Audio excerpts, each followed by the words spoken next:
My husband, we met at the University of Tennessee while he was stalking me. He was so tickled with me. Okay, he was getting an MBA.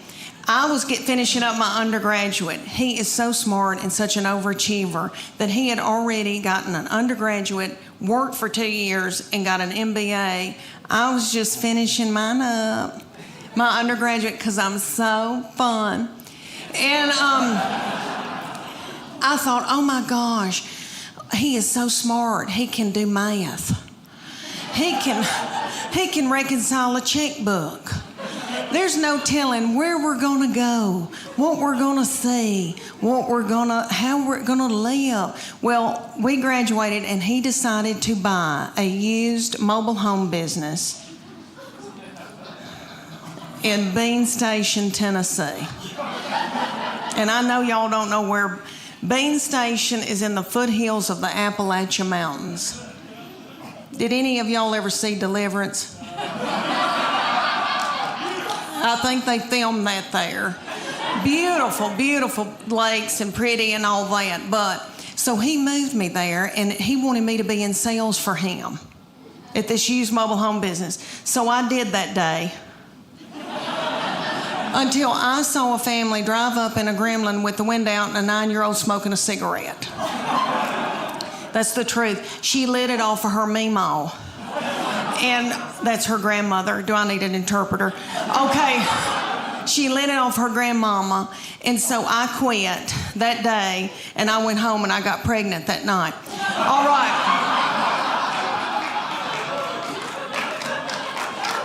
Thank you. I had 3 babies in 4.5 years. Yeah, it hurt. It did. I was pregnant and or breastfeeding for 6 straight years in the foothills of the Appalachian Mountains. And let me tell y'all, when I found out about my 3rd baby, I feel terrible how I reacted, but I was so overwhelmed and so tired. But I knew that day I didn't feel right. I thought, what is wrong with me? I'm tired and I kind of feel sick. And I thought, oh my gosh, surely I'm not pregnant this quick after this, because my girls were 20 months apart. So I had to know. I was crazy. I drove to the Walmart in the foothills of the Appalachian Mountains, and I took my 2 babies with me in the diaper bag and all that stuff you take with you, and I went into the Walmart and bought an EPT pregnancy test. I took it in the stall, and I tinkled on it. And my 3-year-old boy looked at me and said, what, is it positive? And it was. And I drove home just as fast as I could, and I called my husband at work, and I said, you're trying to kill me, aren't you? Well, you're not going to, because I'm going to walk out in the woods and let the animals eat me. And that made me think of this. When I was a young mama, I always had a minivan. And Chuck Morgan was out making us a wonderful living, but he was gone traveling all over the United States. And I had these little children all close together, and everybody seems like they were always crying and whipping each other. And I would be white-knuckling it, trying to get somebody to a soccer practice that they really didn't want to go to.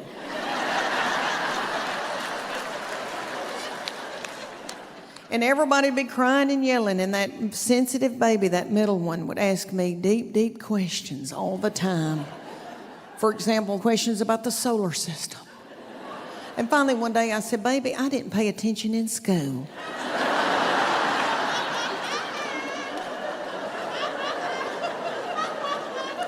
Is there anything you'd like to know about Young and the Restless?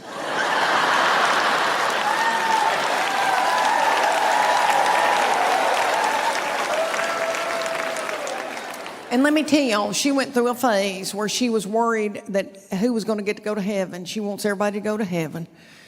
And I remember her asking me about people, and everybody would be yelling in the back seat and hungry and all that, and her little voice would say, Mommy, is Johnny Cash going to heaven? I remember that day, and I remember what I said. I said, yeah. Yes, Johnny Cash is going to heaven. He and June have been spreading the gospel with Billy Graham all over the United States. Yes, he'll be in heaven. Okay, and I got to thinking about this when I was and all this was in my mind, I've got a daughter-in-law we are in love with her, and she is so smart and such a good mama, and I watch her talk to my grandbabies, and she makes sense. And it's just made me look back. And I think I said some crazy mess. But I was tired.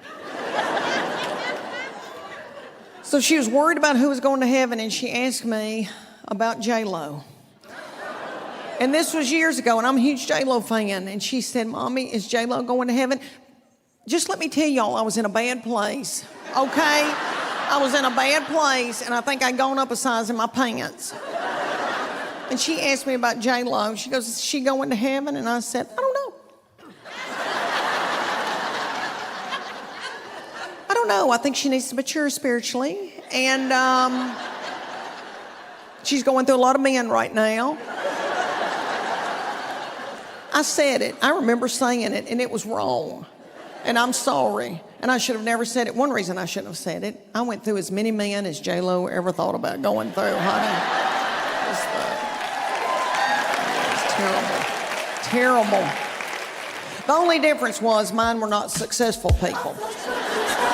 That lives here in Chattanooga has always had a lot of suitors coming around and wanting to date her. And she had this one, and he was I wouldn't say an Eddie Haskell, but he was a schmoozer. Like he knew he was a player.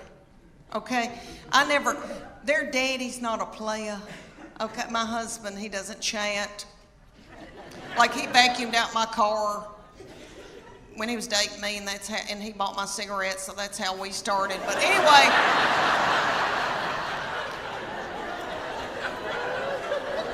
it was the 80s. But anyway, the young people call it player, some fast-talking boy. She had this fast-talking boy coming around, and he would say to me things like, Miss Morgan, you look beautiful today. And I was like,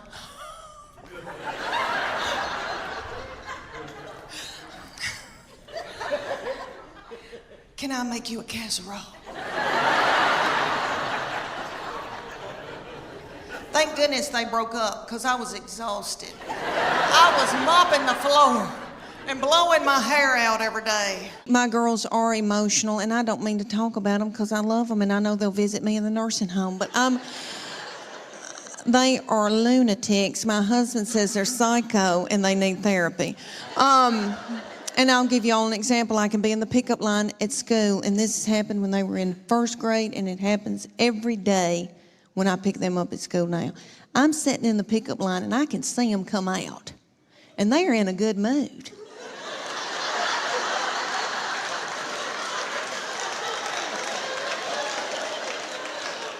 And they're goosing each other and giggling and doing and talking and having a good time. They're waving to the teachers and the principal.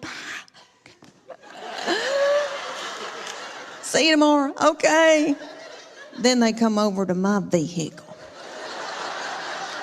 Get in. Shut the door. My 11-year-old take her backpack and sling it and hit me in the back of the head with it. Every day she says something like this. I'm starving to death. You don't have a piece of cheese in this car?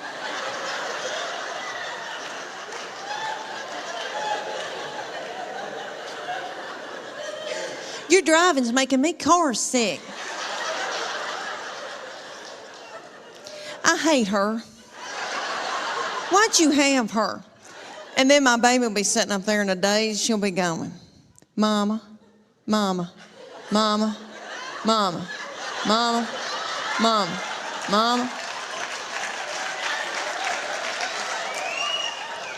What? Mama? Mama? Mama? What? I'm listening. She asked me some of the craziest things. One day she said to me, did Jesus ever have head lice?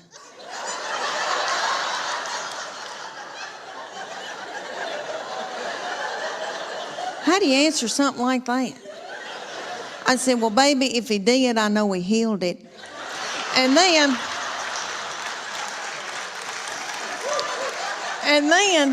My girls would be whipping each other in the back seat and telling each other how bad they hate each other and they wished each other were dead. And then my sweet boy will come out. He'll get in and he'll say, you know, they're building a new Home Depot up on 281. And I know that I eat emotionally, but I never wanted to ride around in a minivan on dope or alcohol with little children in the car. I didn't want to drink whiskey. So my kids would get to fighting and my husband would say something hateful like, what have you done all day? And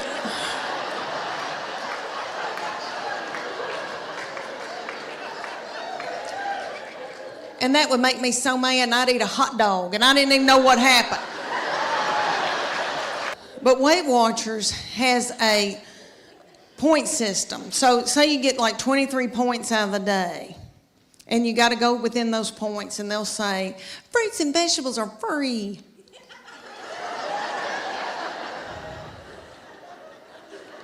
You don't want fruits and vegetables. When you first start, you're so hungry that you could eat the wallpaper off the wall. A chicken breast is 3 points. A Snicker bar is 12 points. That's what you want. I've been known to be in the closet turning a lamp on and off, eating a sleeve of Chips Ahoy cookies.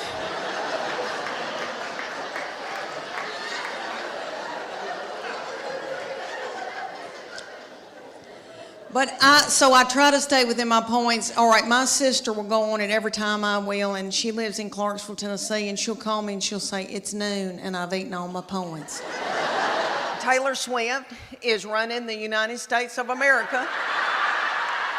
But don't y'all know that Taylor Swift looks at that big old Kelsey boy's mama and thinks, look at her, she's got on a sensible shoe.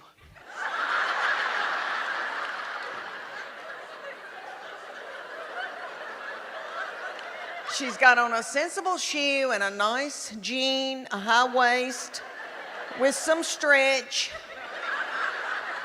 And don't you know that Taylor Swift is thinking, I know that little doll put in a pot roast in the crock pot before she came to this NFL football game so that they would have something to eat when this thing was over.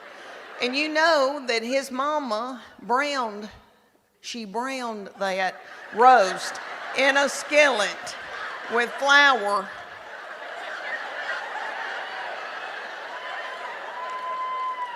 I know.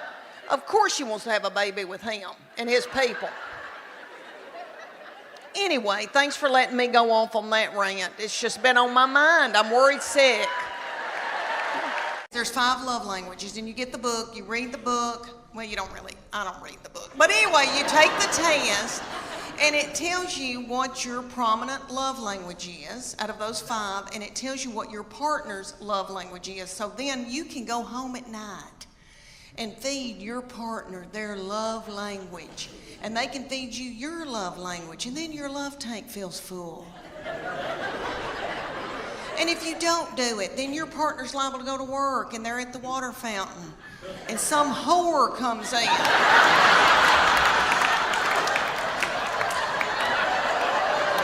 My love language is words of affirmation. Okay, if you have not taken that test, go get you a book called The 5 Love Languages. My husband and I did it at the Methodist Church. When we were just married, we went on a retreat and we did this. And they have one for your children and they have one for your spouse. So you read it, you take the test, and everybody has a prominent love language. There's 5 of them. And so you find out what your spouse's love language is. And they find out what your love language is, and you feed each other their love language. And then when you do, their love tank feels full. And if they feed you yours, your love tank feels full. If you don't feed them their love language, they go to work. And they're at the water fountain. And some whore comes up.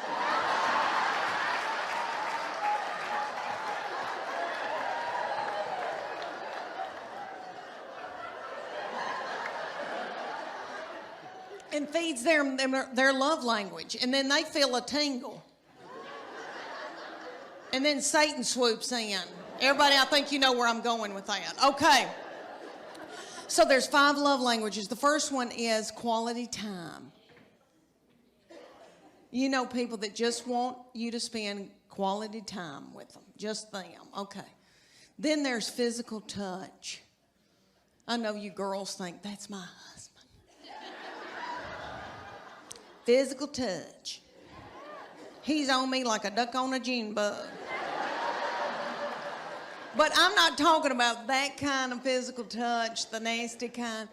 I'm talking about, you know, people that just want to squeeze and they're physical and they want to hold your hand, they want to hug on you, that kind of physical touch. Okay, then there's gifts. And that's my sister. She loves, if you've thought about her, it doesn't have to be expensive. If it's a rose, if it's a card, hers is gifts. She feels love and her love tank is full. Mine is words of affirmation. So all my husband has to say is, Leanne, you look beautiful today. Or Leanne, that Trisha Yearwood's chicken piccata is to die for.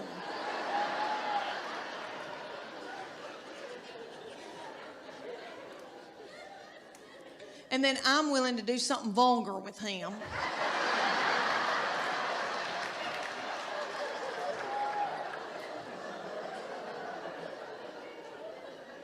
And then he gives me money to get my hair highlighted.